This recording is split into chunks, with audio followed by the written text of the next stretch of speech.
Hai guys, Assalamualaikum. Kita berjumpa lagi. So video kali ni saya nak sembang dengan anda berkenaan dengan jadual. Kepentingan jadual dalam pelaksanaan program kita untuk menjalani kehidupan yang lebih cergas, lebih aktif dan lebih sihat serta untuk menurunkan berat badan. Okay? So pada saya jadual ni sangat penting. So bila kita dah ada big why, kita ada objektif, maka jadual ni adalah bahagian perancangan dan pelaksanaan dia.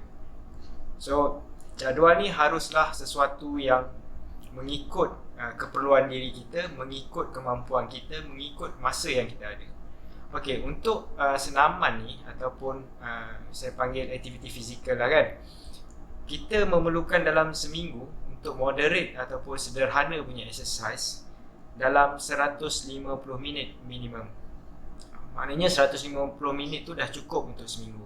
So maknanya kalau kita bahagi dengan 5, maknanya dalam seminggu kita hanya dalam sehari hanya setengah jam selama 5 hari. Maknanya seminggu tu 5 hari kita exercise setengah jam je, 30 minit cukup. Okay, kalau kita exercise berat, yang lebih berat, lebih intens, cukup hanya seminggu 75 minit. So 75 minit ni kalau dibahagi 3 lebih kurang 25 minit. 25 minit untuk satu hari selama 3 hari dalam satu minggu, bukan dalam sebulan So jadual ni pada saya penting. Sebab dulu pengalaman saya mula-mula saya nak buat program sendiri untuk turunkan berat badan, untuk lebih aktif ni, saya tak ada jadual. So bila tak ada jadual, dia jadi huru-hara. Maksud dia macam ni, kalau hari ni saya nak exercise, saya exercise. Besok tak nak, tak apa. Lusa exercise. Tulat tak nak. Lepas tu tak nak. So makin lama-lama kita hanyut. Lama-lama terus tak ada buat exercise. Dan satu lagi, kalau tak ada jadual ni, misal kata hari ni saya sepatutnya exercise, tetapi sebab tak ada jadual kan, hari ni sepatutnya exercise tapi ada hal sikit, so saya tak exercise. Dan sebab tak ada jadual, saya dah lupa. Besoknya sepatutnya hari ni punya exercise saya ganti dengan besok, tapi sebab tak ada jadual saya lupa, so saya abaikan. Besok pun tak exercise. So dia jadi tak konsisten.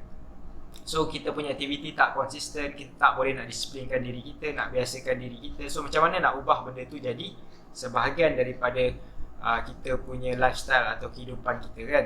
Sebab kita dah tak konsisten. So untuk jadikan benda tu masuk ataupun sebahagian daripada lifestyle kita, peringkat permulaan ni kita kena konsisten buat dia, jadikan di kebiasaan. So lama-lama dia dah jadi macam kita punya sebahagian hidup. Okay. So peringkat awal dulu memang saya selalu tak konsisten, menyebabkan saya gagal. Saya gagal dan banyak kali saya cuba gagal disebabkan oleh tidak ada jadual sebenarnya. Antara sebab utama ni lah. Okay? So saya sarankan anda buat jadual dan komited dengan jadual tersebut. So kat sini saya share jadual yang saya cadangkan untuk buat aktiviti fizikal ni. So kalau pada pandangan saya atau cadangan saya, digalakkan buat minimum ataupun setidak-tidaknya 4 kali seminggu. Seminggu tu mesti ada 4 kali aktiviti fizikal. So yang terbaik pada saya adalah 5 kali seminggu. So setengah jam je. Sehari tu setengah jam je, tak lama. Okay. So untuk kalau peserta yang pernah join program saya sebelum ni ataupun orang lain yang pernah ikut program saya sebelum ni, kalau rujuk pada jadual ni, saya selalu cadangkan begini. Kalau buat 5 hari seminggu, 3 hari tu buat senaman exercise yang saya cadangkan.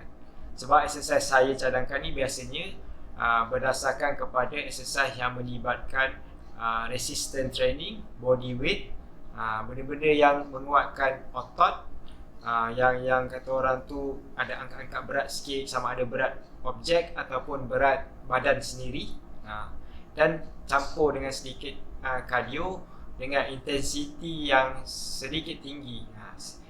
Dia sebenarnya sepatutnya tinggi, tapi kadang-kadang kita turunkan sedikit dia punya intensiti tu untuk mengikut keperluan individu lah kan. So dia agak tinggi dia punya intensiti. So itu yang saya cadangkan. So lagi 2 hari aktiviti sendiri, cukup 5 hari. Aktiviti sendiri ni termasuklah you nak swimming ke, berenang ke, berlari ke, berbasikal ke, tapi kebanyakannya yang saya cadangkan adalah buatlah aktiviti yang melibatkan kardio supaya kita variasi kita punya aktiviti senaman ni. Itu penting. especially kepada mereka yang nak turunkan berat badan, variasi dalam senaman ni penting. Sebab apa? Senaman kardio untuk kita punya kecergasan sistem kardiovaskular dan juga untuk membakar lemak semasa exercise.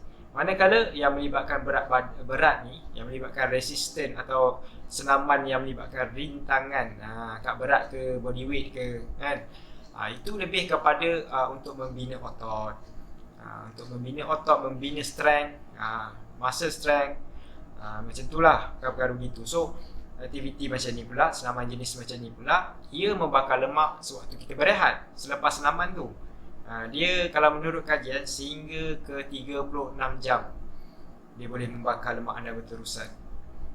Tapi yelah kan, kalau kita buat exercise sikit adalah sampai 36 jam, mungkin kurang sedikit kan, bergantung jugalah kan. So tapi dia punya maksimum boleh pergi sampai 36 jam bakar lemak waktu rehat, waktu kita rehat. Jadi kita gabungkan. So ada exercise yang kita buat semasa exercise pun kita bakar lemak, ada exercise kita buat yang kata orang lepas exercise tu yang lebih banyak bakar lemak berbanding semasa exercise. Bukanlah waktu exercise tu dia tak bakar langsung, ada, insyaAllah ada juga, tapi dia lebih banyak selepas tu. Dan lagi satu, bila kita bina otot ni, otot akan menggunakan banyak tenaga berbanding dengan sel lemak. Jadi kalau kita bina otot, makin banyak otot kita, tak semestinya sadar. Ada orang yang tak suka sadar, tak semestinya sadar. Maksudnya otot tu terbina lah kan, daripada sebelum ni yang banyak lemak, otot kurang kan. So otot ni menggunakan banyak tenaga, jadi metabolisme kita secara tidak langsung akan meningkat. Okay, walau bagaimanapun jadual tu you susun ikut you punya masa, ikut you punya keperluan. Okay, so misal kata you kerja masuk lewat kan, jenis ada orang masuk kerja pukul 9 ke, ada pukul 10 ataupun flexible hours dan sebagainya. So mungkin you boleh exercise sebelah pagi, atau you prefer pagi, you buat jadual waktu pagi. Kalau yang suka petang, buat petang, ataupun dia lebih sesuai waktu petang, buat petang. Kalau ada yang tak sempat pagi dan petang, mungkin awal malam, mungkin pukul 8, pukul 9 boleh lagi. Jangan lewat sangat lah, takut susah tidur. Okay, so susun jadual ikut keperluan kita ataupun masa kita. Sebab apa? Kalau kita tak susun jadual, langsung kita akan jadi tak ada masa. So bila tak ada jadual, tak ada masa, habis semua tak jadi. Okay, so make sure buat jadual, dan jadual tu pula you susun.